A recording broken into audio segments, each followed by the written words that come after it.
In this video, we're going to see transformer utilization factor, in short form TUF, for half-wave rectifier. So first, let's see the definition of transformer utilization factor, which is given by the ratio of output DC power to that of the AC rating of the secondary winding, which is nothing but the RMS value of the voltage at the secondary winding times the RMS value of the current at the secondary winding of the transformer. To sum it up, this is the ratio of DC output power to the AC rating of secondary winding. We know the output DC power.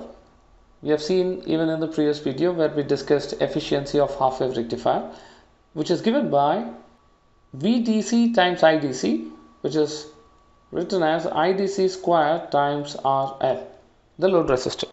Now we need to find the Vrms and Irms of the voltage and current at the output of the secondary winding of the transformer. So let's see the figure.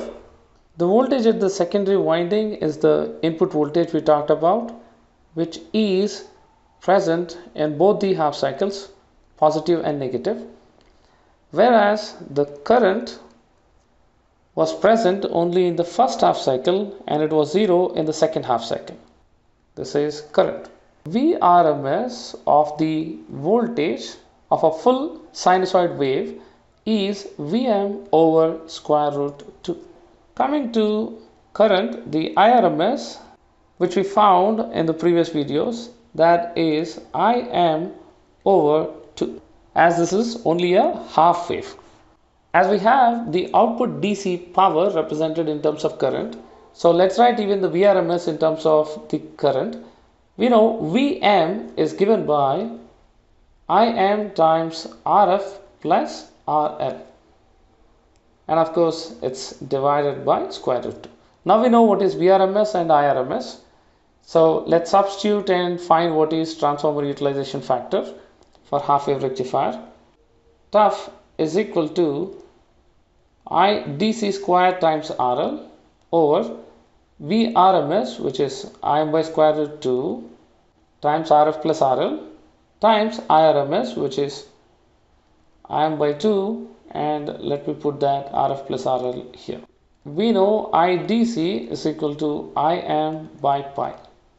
So if you substitute the values, we would get 2 square root 2 divided by pi square, where Ims get cancelled, times RL over Rf plus RL. So the transformer utilization factor for half-wave rectifier would be 0.286 times RL over Rf plus RL. So the maximum transformer utilization factor we can have in terms of percentage is 28.6%. Now this parameter would directly relate the DC power that would get at the load to that of the secondary winding rating. If you like the video, please press the thumbs up button, and if you haven't subscribed yet, please do subscribe, and thank you for watching.